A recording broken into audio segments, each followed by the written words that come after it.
Habari ni njema, habari ni poa, Azam FC iko poa na Zanzibar ni poa sana. Sisi puede. Sisi puede. Inawezekana. Inawezekana, ya. Tuambie hali ya kikosi, maandalizi yakoje kuelekea katika mchezo wenu wa kesho? Maandalizi yako vizuri sana na yamekamilika uwanjani jioni hii. Yamekamilika vizuri bila kuwa na majeraha. Wachezaji wana ari kubwa, nyinyi mashahidi mmeona. Mambo yote kimsingi yamekamilika na sasa kilichobakia ni mambo madogo madogo tu ya kiutawala na kiufundi ambayo yanategemea ratiba tu sasa, kwa sababu ikifika muda huu kitafanyika hiki, ikifika muda huu kifanyike hiki hadi wakati mchezo ufike, lakini kimsingi ni kwamba kila kitu kiko sawa sawa. Kupoteza mchezo wa kwanza kumepunguza morali ama kumeongeza zaidi morali kwa wachezaji? Kumeongeza hasira. Sasa sijui hasira unaweza kuitafsiri kama ni morali au ni kitu gani, lakini hasira kwa sababu kupoteza ule mchezo kuliwauma sana wachezaji. Of course kila mtu aliumia, ila wachezaji wenyewe kwa sababu walikuwa uwanjani waliumia zaidi kwa sababu waliamini kabisa ilikuwa mechi ya kushinda. Haikuwa hata mechi ya sare. Achilia mbali kupoteza. Haikuwa hata mechi ya sare, ilikuwa mechi ya kushinda. Yaani imewaponyoka mikononi mwao wenyewe wanaona. Wapinzani walipata magoli katika occasion chache tu walizopata. Sisi tulipata nafasi nyingi sana ambazo hazikugeuka kwa magoli, bahati mbaya sana. So hiyo kitu imewauma sana na hata mazoezi ambao wamefanya kwa jitihada sana kurekebisha makosa yao yale. Kabla hata mwalimu hajasema, wao wenyewe tayari wako hatua moja mbele kuhakikisha kwamba mambo ambayo waliyafanya kwenye mchezo ule yanabadilika na safari hii angalau inakuwa poa. Zaka, nirejee kwenye rekodi. Nikianza kwa MC Alger alikuwa na unbeaten 21, ikavunjwa na Al Hilal. Kwa upande wa Farabat walikuwa na unbeaten 12. Young Africans wakaivunja rekodi hiyo. Lakini kwa upande wa Wydad Casablanca wana unbeaten 11. Pengine tutegemee hilo kutokea kwa Azam kuivunja rekodi hiyo? Bali Munich yako na ngapi?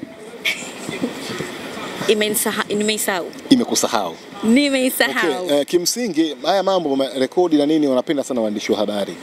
Lakini kiufundi sana uwanjani wala hayana mambo nani kubwa sana kwa sababu kila mchezo unakuwa na approach yake na vitu vyake tofauti kabisa. Havihusiani na hivyo mechi nyingine. Hayo ni mambo ya kwenye makaratasi ambao ukisema kuyaandika, kuyahadithia kama mchambuzi au mwandishi wa kawaida yanatia raha sana. Lakini kwenye mchezo wenyewe hayana uhusiano kabisa. So acha tu approach mchezo huu bila kujali rekodi zingine zozote zile ambazo zipo. Cha msingi ni kuhakikisha kwamba timu inashinda katika mchezo. Hayo mengine sio mambo makubwa sana.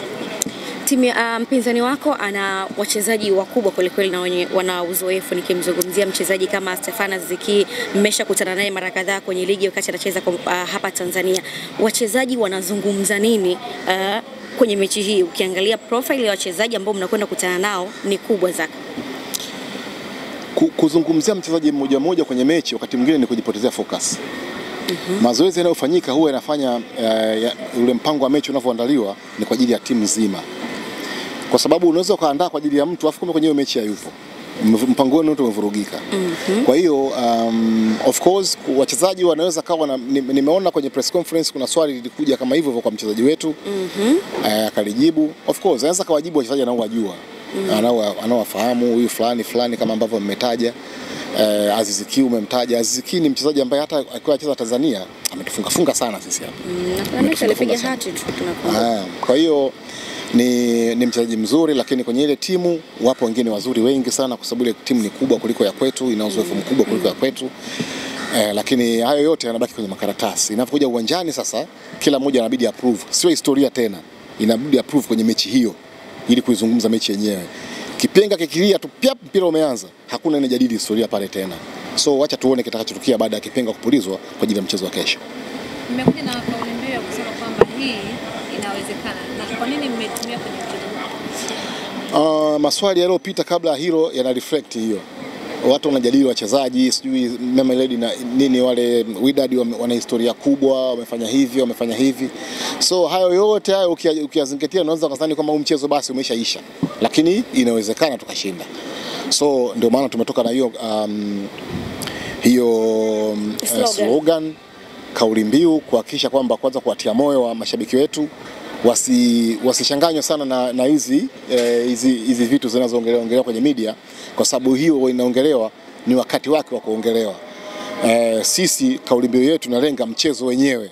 Haya mambo ya kabla ya mchezo huwa yanakuwa mengi sana, lakini mchezo ukifika utakuwa tofauti. So wao wacheze nafasi yao vizuri, ambao ni nafasi ya mchezaji wa 12, waicheze kwa ufasaha wa kutosha kuhakikisha kwamba wanawapa nguvu wale 11 wanaokuwa uwanjani na timu inashinda. Kauli mbiu ina inspire hata kwa wachezaji. Inakwenda mbali zaidi ya hivyo kwa sababu inakuwa ni kama kamba mnaoishikilia pamoja.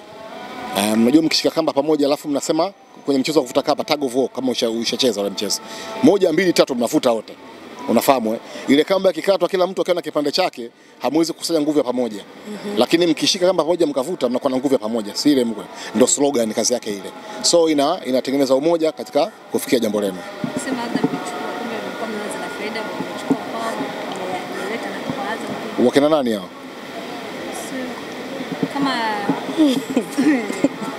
Simba Yanga mshakutumia hizo slogan sisi tumeshakuwa nazo miaka mingi tu, kwani sisi tulikuwa na remontada, sisi slogan zetu mara zote huwa zinakuwa za Kihispaniola, remontada, la venture, sio kama labda mmesahau, sisi puede, kama kuna mtu yote kaisha tumia ya Kihispaniola hapa alipo. Sisi tunatumia kila mwaka hivyo, miaka yote huko nyuma tunatumia. So wala hatujaiga kwa mtu. Na by the way slogan zipo miaka yote, zipo dunia nzima. So kitu ambacho mtu anamiliki. Umeona eh? Baada ya kupoteza mchezo wa kwanza, wengine wameanza kupiga hesabu mchezo mzima kwamba tukiwaki. Hapana, bado mechi bado zipo za kutosha, na hata mchezo huu pia. Unajua baada ya mchezo huu kutabaki michezo 4 mbele na ambayo bado inaweza kupa kitu. So sisi hatujaanza kupiga hesabu hizo kuwaza sijui fulani kafanya nini huko aliko, hapana. Bado tuna mechi za kushinda za kwetu. Tukiwaki, hesabu za tukiwaki huwa zinaanza kupigwa pale mnapoona mechi zetu hazitoshi zilizobakia. Yaani hata kama tukishinda zote bado hazitoshi hadi mwingine na yule kule apoteze. So far si mechi zetu ziko 4, tukishinda mechi zetu hatuna shida ya kutembea na calculator. Umeona eh? Kwa hiyo sisi bado hatujaanza kufikiria kuagiza calculator. wengine mimi muda mrefu sipo nchini, kwa hiyo sijui. lakini malengo yako pale hayatoi kwenye malengo yetu na hapana. Bado tunaamini inawezekana, na ndio maana hata slogan yetu iko hivyo, kwa maana kwamba acha tuipiganie hii tuone itawezekana kwa namna gani, lakini kimsingi ni kwamba bado inawezekana.